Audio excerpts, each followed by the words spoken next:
Hello and welcome to Warcraft Daily for today, the 22nd of August, not August, October 2013. Wow, I'm really retarded today. So, in today's news, we have some hotfixes, then one sort of okay blue post, and then I'm just going to go through a bunch of the questions. I got a whole bunch of questions for the Q&A, and I thought it would be better to have a bit of a longer WoW Daily than some crappy little 3-minute one, so that's what we're going to do. Now, hotfixes, there's some ones for the Druids and the Paladins, but we don't care about that because class-specific stuff not too good for the show. So for raids, dungeons, and scenarios, the number of look within orbs in Wrathion in flexible difficulty will now round up instead of down, so that the ratio of players is never worse than a normal difficulty. Now, the reason this was done is because on flex, there was a bit of a breakpoint where the number of orbs that would spawn for your team would round down, which would mean that it would be proportionally a little bit harder for that size of team rather than, say, a larger one where it would cause it to round up. So yeah, there's the Wrathion thing. This should make the fight, this is a nerf, but it makes sense because it's making it more mechanically similar to normal. And for Galakras, the portal leading back to the vault of Yesharaj can no longer be used in combat, in case, you're a complete coward. Also, for Battlegrounds and Arenas, they are finally implementing the new dampening mechanic. So, I'll just go through what it says here. Dampening is a stacking debuff that applies to all players in an arena every 10 seconds. Each stack of dampening reduces all healing and damage absorption by 1%. If neither team has won after 20 minutes, the arena match will end in a draw, and necrotic strikes healing absorption is not affected by dampening. So PvP players, what do you think of dampening? Do you think it's better than, say, the crowd chooses you?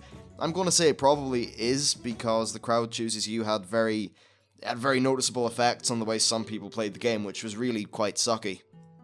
But it'll be interesting to know what the PvP crowd thinks. So, yes, do leave me your feedback for that. Now, the next thing is about new players, and it was just a little incidental thing I found on a blue tracker. And the Blizzard guy said that he thinks it's a two-way street with new players, and that they're doing what they can on their end to get a bit of a balance between accessibility for new players and still trying to ramp up the complexity as you go throughout the game. And they think the new players need to be willing to learn from vets too, and vets need to be willing to teach the new players and help them learn how to progress. Now, this actually kind of goes in a broader topic of just people. Right now, a lot of the problem is a lot of the kind of newbie people, they will come in, they'll absolutely have no idea what to do, but they'll be raging douchebags about doing so. Then you have the other problem where the veterans will be complete idiots and just horrible to the new people, which means the new people get forced out of the game and they learn nothing. So the moral of the story is try to be constructive and positive when you're helping out people. If you are getting friends into the game, don't try to flaunt your stuff and look like the awesome, badass of the universe, because at the end of the day, you're probably just going to put them off more than you're actually helping. Yeah, it's also interesting, the whole thing about balancing the accessibility for new players and then ramping up the complexity. I think this definitely pertains to the leveling dungeons, which was quite the topic of one. It was either a last Q&A or maybe it was a WoW Daily, one of the two. But anyway, what's interesting about these is they're absolutely ridiculously easy up until max level, pretty much. Now, I think they should be ridiculously easy for the first 3 or 4 of them, but then they should actually get to the stage where, yeah, you do need to tank and heal, and you do need to pay attention to mechanics. I'm okay with Deadmines not being that hard because it's the first dungeon they're going to put Alliance players into. That's okay, it shouldn't be too hard, because people need to understand, first of all, what the hell's a dungeon, why are these things bosses, what's a tank, what's a healer, what's a DPS. That's what they need to understand. That's the design goal of a very early dungeon.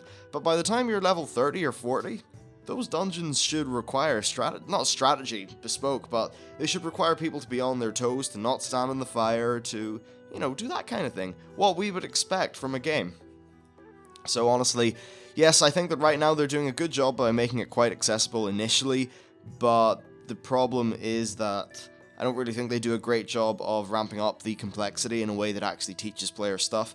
Also, the way the complexity ramps up for a lot of classes when you get new abilities and that kind of thing, is that a lot of players, they aren't really able to piece together a rotation out of the tools that they're given, and they don't really know how to play their class at all, which is a bit of a problem. I'm not really too sure, I'm not too sure how to fix that without substantially reducing button bloat. But the question is, would reducing a lot of button bloat take complexity away from the game? And that's the kind of complexity that a lot of the more experienced players like.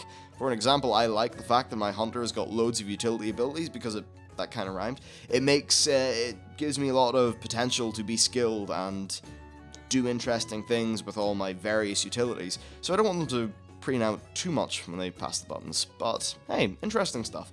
Now we're going to move on to some Q&A things. So the first one is, do you think Wrathion will be the villain in the next expansion?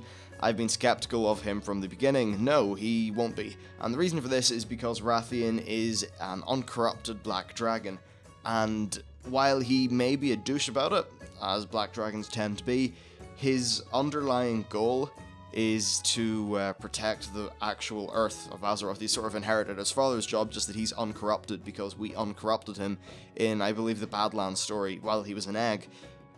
So yeah, the thing about Wrathion is, he's not corrupted, he doesn't hear the whispers of old gods, he's got good intentions when it comes to saving the world, but he's got no morals about how to do so. Perhaps if Wrathion were to think that we were such a danger to the world, that we were going to destroy it, then he'd kill us, but that won't happen because he knows the Legion and the old gods are bigger problems and that we are needed. So we're more just a means to an end for his character, but he won't destroy it because we're one of his most useful tools to actually destroying the Legion or whatever that comes to try and kill the Earth, and his job is pretty much Earthwarder. I know it's kind of Thrall's job, but that's what he wants to do as a character, because he is an uncorrupted black dragon. So there you go. The next question is, do you think a heroic mode of LFR would make sense for Blizzard to add, just like a heroic LFG for dungeons? Personally, I'm just getting into raiding and my guild is too big for a dedicated raid team other than spamming trade. I'd rather have this as an option. I'm going to say no, simply because the whole thing about raiding, there's a bit of a difference between a dungeon and a raid. Dungeons are easier, but in a raid, mechanics are very hard. They're generally, I suppose, and a heroic mode LFR would just be impossible. No one would actually get through it, because even normal mode LFR is bad enough.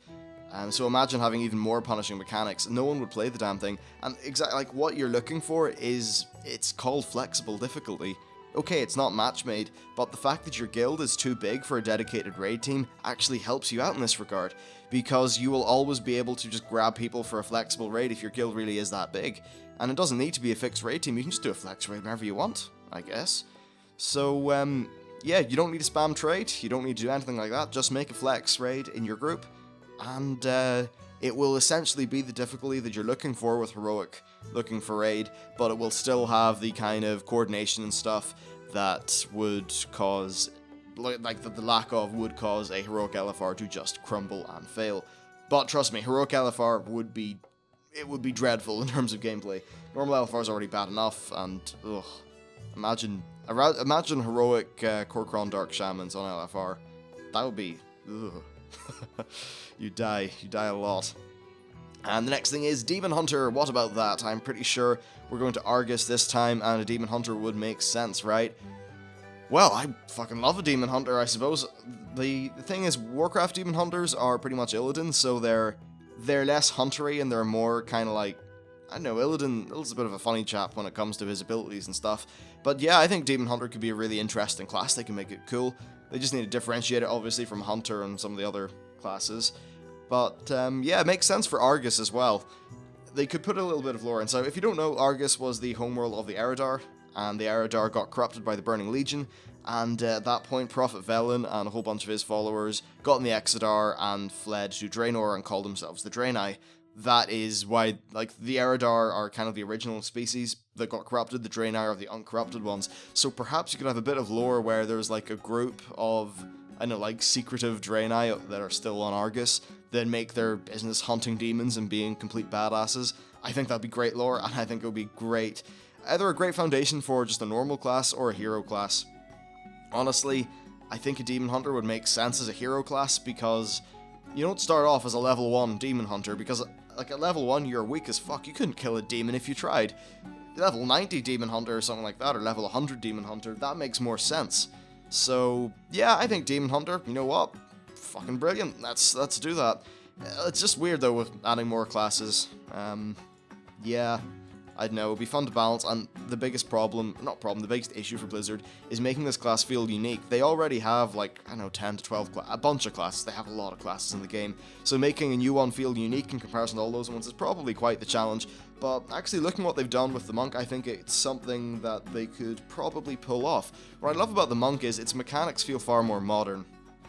playing a monk, you really feel like the class has been well designed, that when making it, the devs, they understood what a rotation was, and they just tried to give you one that's fun and makes sense from the ground up. And at least leveling up to level 27, that's what I found with my monk, so hopefully a Demon Hunter would have something like that. But anyway, that's it for today's Warcraft Daily. I hope you enjoyed the show. As always, if you liked it, I'd really appreciate hitting that like button, and with that, I'll see you next time.